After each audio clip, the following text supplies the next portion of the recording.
श्री गणेशाय नमः। ओम श्री गुरुवे नमः। आज की चर्चा स्वामी श्री राम सुखदास जी के लेख प्रवचन भक्ति की सुलभता पर आधारित है।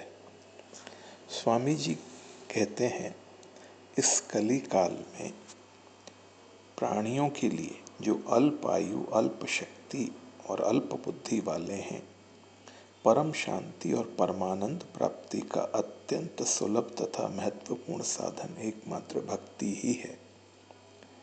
उस भक्ति का स्वरूप प्रीति पूर्वक भगवान का स्मरण ही है।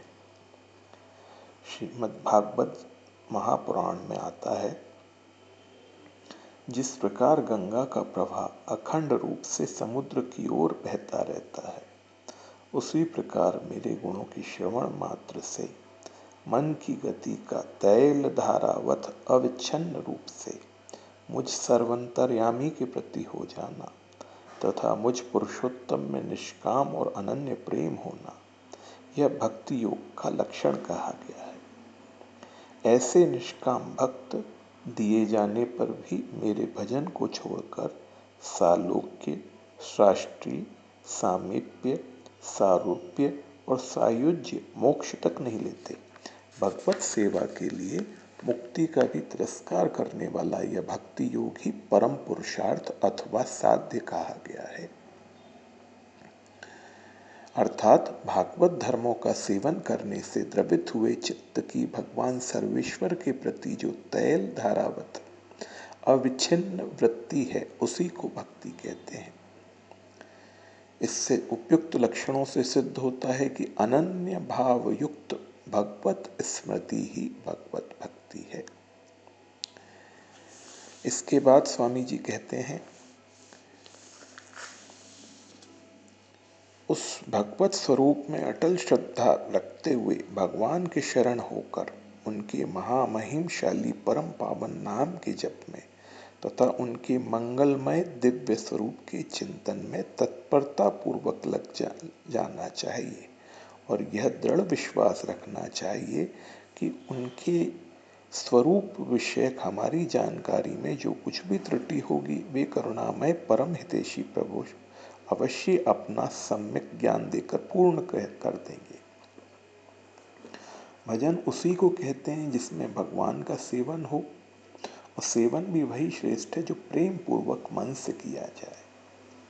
मन से प्रभु का सेवन तभी समुचित रूप से प्रेम पूर्वक होना संभव है जब हमारा उनके साथ घनिष्ठ अपनापन हो, और प्रभु से अब हमारा अपनापन तभी हो सकता है जब संसार के अन्य व्यक्तियों और पदार्थों से हमारा संबंध और अपनापन न हो।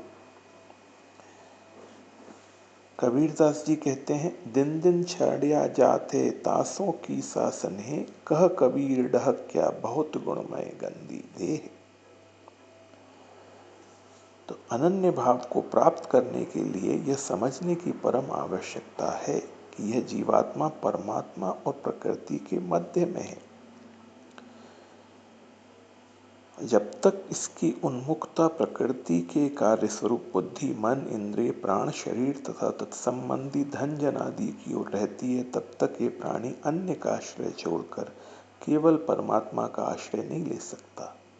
अतः मेरा कोई नहीं है तथा मैं सेवा करने के लिए समस्त संसार का होते हुए भी वास्तव में एक परमात्मा के सिवा अन्य किसी का नहीं हूँ। इस प्रकार का दृढ़ निश्चय ही प्राणी को अनन्य चित्त वाला बनाने में परम समर्थ है। जिसकी धारणा में श्री भगवान के सिवा अन्य किसी के प्रति महत्व बुद्धि नहीं है, वही अनन्य चित्त वाला अर्थात अनन्य भाव से स्मरण करने वाला है। इस पर श्री कबीरदास जी की निम्नांकित उक्ति पर ध्यान दें। वे कहते हैं, जहाँ जहाँ चालू करूं परिक्रमा, जो कछु करूं सो पूजा, जब सोऊं तब करूं दंडवत, जानूं देव न दूजा। इस प्रकार उस नित्य युक्त योगी के लिए भगवान स्वतः ही सुलभ है। तो हमें अपना संबंध अन्य किसी से न जोड़कर नित्य निरंतर एकमात्र अपने उन परम हितैषी प्रभु के साथ ही जोड़ना चाहिए जो प्राणी मात्र के परम सुहृद एवं अकारण कारुणिक हैं तथा उन्हीं से अपनी ममता करना चाहिए। फिर तो वे दयामय श्री हरि हमें अपना लेंगे, जैसा कि उन्होंने अपने परम प्रिय सखा अर्जुन को अपनाते हुए कहा था, सर्वधर्मान परित्यज्य मामेकम शरणम व्रज अहम त्वा सर्व पापभ्यो मोक्षयिष्यामि मा शुचः। श्रीमद् भगवत गीता के 18वें अध्याय का 66वां श्लोक। हे अर्जुन, संपूर्ण धर्मों को अर्थात संपूर्ण कर्तव्य कर्मों को मुझ में त्याग कर तू एक मुझ सर्वशक्तिमान सर्वाधार परमेश्वर की ही शरण में आ जा। मैं तुझे संपूर्ण पापों से मुक्त कर दूंगा, तू शोक मत कर। यह नियम है कि स्वरचित वस्तु चाहे कैसी ही क्यों न हो, हमको प्रिय लगती है। ऐसे ही ये संपूर्ण विश्व प्रभु का रचा हुआ तथा अपना होने के नाते स्वाभाविक ही प्रभु को प्रिय है। अखिल विश्व यह मोर उपाया, सब पर मोह ही बराबरी दाया। फिर उसके लिए तो कहना ही क्या, जो सब ओर से मुख मोड़कर एकमात्र उन प्रभु का हो जाता है, वह तो उन्हें परम प्रिय है ही। यथा तिन्मह जो परिहरि मद माया, भजे मोही मन बच अरुकाया। पुरुष नपुंसक नारी व जीव चराचर कोई, सर्व भाव भज कपट तजी, मोहि परम प्रिय सोई। इसी प्रकार मानस में सुतीक्षण जी भी कहते हैं, एक बानी करुणा निधान की, सो प्रिय जाके गति न आन की। अतः जिसको स्वयं भगवान अपनी ओर से प्रिय माने, उसे भगवान सुलभ हो जाए, इसमें कोई संदेह नहीं हो सकता।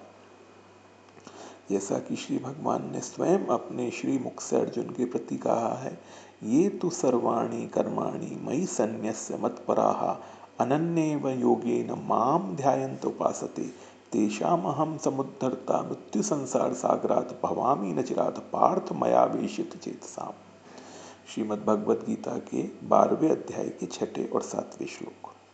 इनका अर्थ है, जो मेरे ही परायण रहने वाले भक्तजन संपूर्ण कर्मों को मुझ में अर्पण करके मुझ सगुण रूप परमेश्वर को ही अनन्य भक्ति योग से निरंतर चिंतन करते हुए भजते हैं, हे पार्थ, उन मुझ में चित्त लगाने वाले प्रेमी भक्तों का मैं शीघ्र ही मृत्यु रूप संसार समुद्र से उद्धार करने वाला होता हूँ। अंत में स्वामी जी लिखते हैं, पूरी भगवत गीता में केवल एक श्लोक में सुलभ शब्द का उपयोग किया है श्री भगवान ने। वो श्लोक है श्रीमद् भगवत गीता के 8वें अध्याय का 14वां श्लोक। अनन्य चेताः सततम यो माम स्मृति नित्यशः तस्याहम सुलभः पार्थ नित्य युक्तस्य योगिनः।